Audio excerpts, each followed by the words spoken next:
You know, I thought about this review and knowing if I was gonna do this review tonight, but I'm gonna do it anyways. And it's a lot to say from this show tonight. First off, I want to wish everybody out there happy holidays or Merry Christmas or whatever you celebrate out there. I hope you had a very wonderful day and enjoyed it. I enjoyed mine. I guess I should say something. I did get a gift. My brother did get me a pretty much an AJ Styles hat, a beanie hat, pretty much warm because it is getting really cold outside where I am, and it is a P1 untouchable one. So yeah, I do like this hat, and it is enjoyable. So I thank my brother for it, and it's a very good hat. So I think I had a really good Christmas today, but just I had to say, just wish everybody a Merry Christmas or Happy Holidays out there, and get into the video tonight as they are from my hometown of Chicago, Illinois, Monday Night Raw, and it will be for SmackDown tomorrow night. I am not going to any of these shows.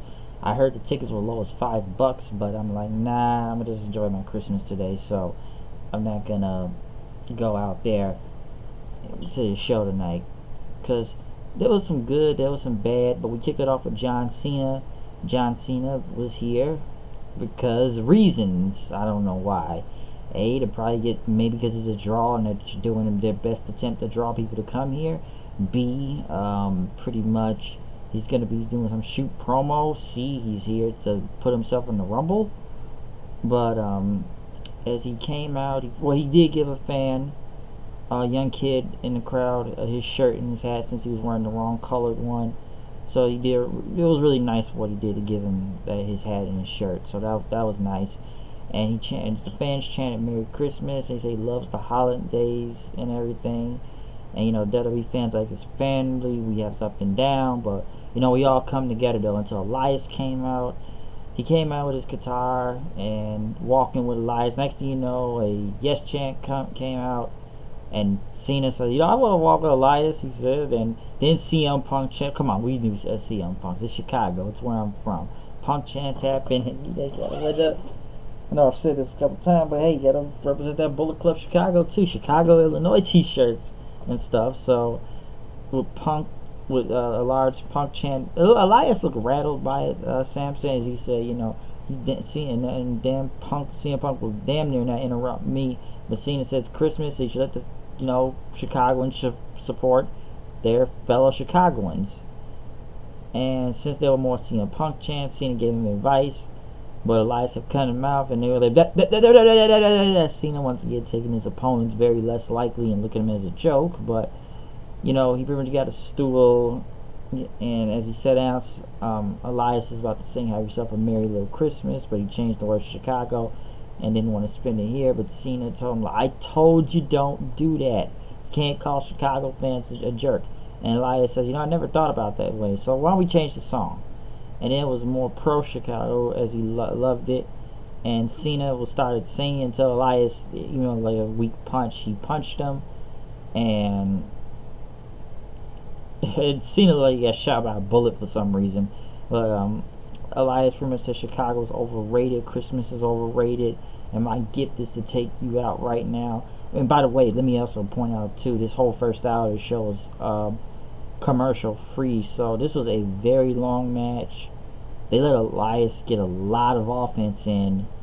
It did get really slow, very boring to a point also that the fans did chant, "This is boring." Yeah, I kind of thought that, like, man, we've been 30 minutes of this show and these two have taken up half of it. Okay, did Elias look strong in a way? Yeah, but it's like, come on, it just kind of looked like Cena's gonna get beat up throughout the whole most of the match, and then Cena wins in the end. And Cena, he did his 5-knuckle shuffle, "F you, it's over."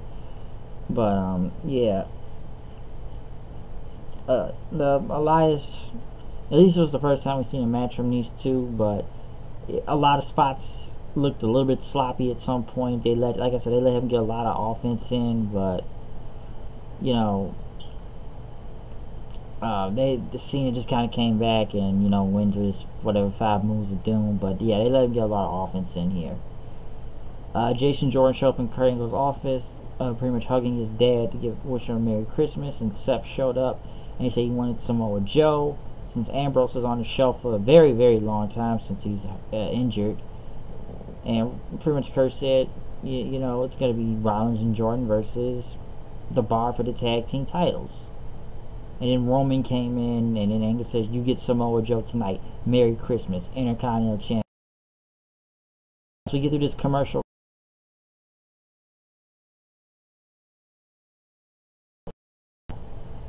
Yeah, he went against and I know the Cruiserweight's getting no reaction as it is, but guys, it's like any of these guys, they did any move, no one cared. And when the GTS came, the crowd probably gasped a little bit. I don't even think they knew who Tommy was. They probably chanted CM Punk during the whole GTS thing, but I swear that whole thing was dead. Like everything was silent all through the house. When the Cruiserweight match happened, nobody made a sound, not even a mouse. And this was a point here where nobody made a sound. Like, I could just hear the kicks and stuff. It was like dead. And I feel bad for Tommy, because it just looked like no one cared for him out here. Like, come on, like, could they get something for this guy? Because it's just, I don't know, man. We know he's been hurt. It's been a rough time for him, especially in NXT, but I don't think 205 is going to help him. I don't think he's going to go a lot anywhere with 205, so it's not going to work.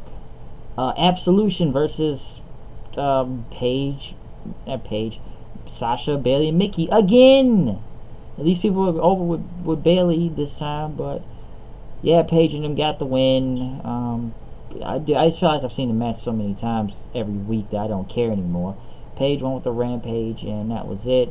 So I guess it puts a little heat on the heels, but it just looked ridiculous. I don't even want to get back in the last week's ridiculous segment, how they all fought each other and hugged each other after that. It was just odd. So yeah, Renee Young then interviewed Samoa Joe as if he had any remorse, and he said no. And now pretty much Ambrose can be at home with the people he loves most during the holidays, and it just kind of got really awkward because, you know, Raw's on Christmas and Ambrose is at home, but his wife is right here standing next to Joe, and Joe was the one that took him out, and it looked like a very odd segment. They never directly acknowledged it, but it just looked so subtle. It was like a subtle jab at her in a way, and she just looked really kind of pissed, wanting to slap him because he's home for Christmas, you know, because of injury, and she's not home tonight for Christmas and is here on Raw. And then it's even, I would say, I bet she's you do know I'm right here, right? It's Monday Night Raw, so just a really strange thing. And at least I found a way to handle the whole Ambrose thing. Some people think he's gonna turn heel. We'll get more of that later. Kane went against Heath Slater, pretty much a squash match. I guess they're still going somewhere at Slater and Rhino, since he couldn't give his kids anything for Christmas. After what Kurt Angle said last week is Rhino kept telling Slater, you got this. Kane went with a choke slam, but then after that, Rhino and Kane started going at it. Rhino was going to hit a gore on him, but Kane choke slammed him then, so it looks like they're going somewhere with Rhino and Slater. Finn Balor, once again, he faces too many jobbers for some reason. Going against Kurt Hawkins, who's actually said, you know, his win-loss record and trying to stop the losing streak. Finn came out, got a big pop, won coup de grace, got the win, but I feel like they just send Finn against jobbers nowadays. Curtis Axel and Bo Dallas, once again, were in the back singing Christmas carols to random wrestlers and Miz Taraj, and pretty much try to talk about Goldust, and then gave him Santa's will help a DVD Miz's movie to Goldust, but pretty much he handed it off to the Titus brand and says, you guys can have it. Bray Wyatt to the promo talking about you got these people fooled with woken wisdom or whatever stuff you got.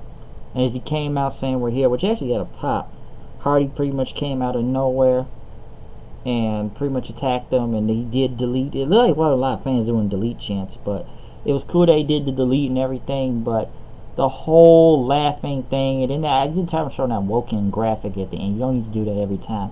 The laughing thing is kind of getting annoying, and it was really short, so wasn't much to say from it, this thing, other than, you know, Matt getting involved and attacking Wyatt, and people did do delete chants, and they even shouted Hardy when he went to the bar segment with the action figures. Pretty much said, "Oh, Amber's an arm," and Seth, he's not going to do this. And Jordan, I don't want a Jason Jordan action figure. Not even Seth Rollins wants him as his partner. And the fans, whatever, he got a lot of boos tonight, Jordan. But the Hardy and Wyatt thing was just really kind of short. The laughing thing is getting annoying. I know they have a slow burn, but you know, I look at this whole laughing thing. Even I don't think Matt Hardy has full creative control, as some say. He may have some input to it, but I don't really believe he has full creative control. We're gonna keep doing this laughing thing every week. A Miracle on 34th Street fight. God help us. With the cruiserweights of all things, this doesn't help also. Enzo dresses Cena and Gabagulak and Daivari as Els go against Cedric. Mustafa Ali, which actually got a big pop out there, and people chanting for him because he is from here in Chicago. And Akira Tozawa. It felt like a tame type of street fight, but it was kind of whatever. Lumbar check for the win, so I don't know. Wasn't the worst, but you know, they got to make Cedric look strong for next week to go against Enzo for the title. Enzo was in the back then, talking about he was getting tired of this year, and once again goes to Nia Jax. And then he goes on a mistletoe, which the crowd looked like they went nuts for that. And I guess they was about to kiss, and the crowd was really going for it, but Alexa Bliss pretty much cock blocked them. And they kind of went away from the segment too quick because he said, "Well, Merry Christmas to you, Lexi," or just whatever he said. And you know, Jax really wanted to, but she couldn't do it, and she kept talking about the Rumble, so she had to go, and people were really into that. Renee Young out the ring, said he's going to get payback on Joe for hurting one of his brothers, and this was for the Intercontinental Championship, which the match wasn't good, but this was a way to make Reigns look super strong, which he pretty much called for the bells, kept stepping on him, so it was DQ. We'll get a match out of the Rumble with this. He hit Joe with a Superman punch multiple times outside the ring and hit him with steel steps multiple times, and he took a chair, but he hit the post as pretty much Joe got away. As Seth was smiling, Jason Jordan came in and pretty much Seth told us, "I don't care how good you are, okay? You're not Dean Ambrose." But Jordan said he was better. He's going to be better tonight. But that whole thing with Roman Reigns was just to make him look strong, really, to go against Joe at the Rumble, which it looks like. Dallas and Axel, we're back out here again to talk about the Secret Santa match, but Strowman comes out, destroys them, and hits multiple power slams one more time. You could see this coming from a mile away. So that happened. As we come into the 25th anniversary of Raw soon enough, they played a flashback video in 1993 with Razor Ramon and the 1-2-3 Kid Hall and Waltman there, X-Pac. Alexa Bliss came out wishing everybody Merry Christmas, but I'm the gift that keeps on giving, which is the goddess, and this has been my year, which I still don't know why she had 4 title reigns this year. And you know, I'm like a freaking Jedi in Star Wars. I don't need your help, and you all can thank me. Asuka came out then saying she's in the Royal Rumble match, which I'm about to say, I thought she'd just set up a match for the Rumble, at the match against her at the Rumble instead of being in the Rumble. And she says nobody is ready for Asuka, and kicks Bliss's head off, which was good, which I really believe Asuka was kind of win this thing anyway. So at least if she wins, she gets, I believe she will be able to choose who she goes against at WrestleMania. If that's happened, you get to choose what title you want to go against for if you win the Rumble in this women's thing. You know, I don't know a lot about it that well, so I'm sure more details will come into this. But other than a horrible segment with Stephanie last week, we'll see what happens. And as we get to the main event for the tag team titles, the Bar versus Rollins and Jordan, which just was surprised. I swear these title changes happens too much with these two teams, really. But Jordan and Rollins got the win. They won, winning the tag team championships, and the crowd, they were really kind of surprised by the title change. And it's like it wasn't the hypest button, like going crazy, but I think they were just shocked that Jordan and them actually won.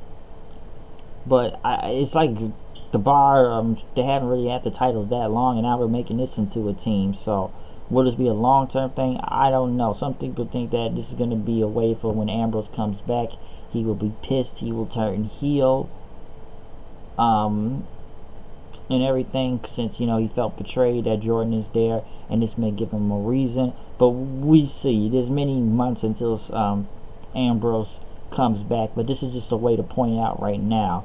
As for the show, it wasn't bad on some points, but then again, like I said, I was just surprised that this show was even on Christmas. Really kind of surprised. I kind of found out it was going to be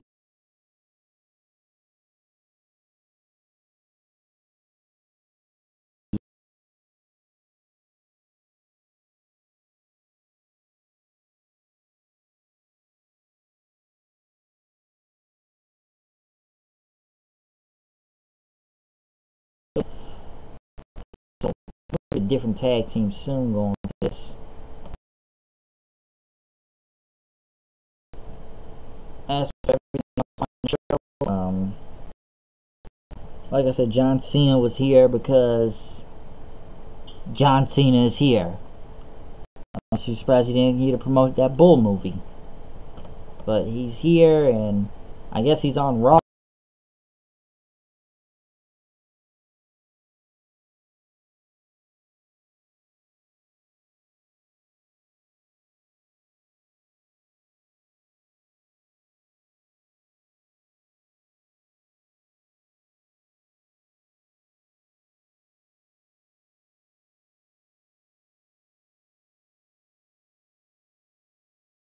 Like I said, it was kind of whatever. So I think that much other than the title. Well, we had one title change, so that is important to say. So that is one of the biggest probably news parts out of here. But you know, pretty much ending off here. I still think it was crazy that I'm just surprised it was actually here for Christmas.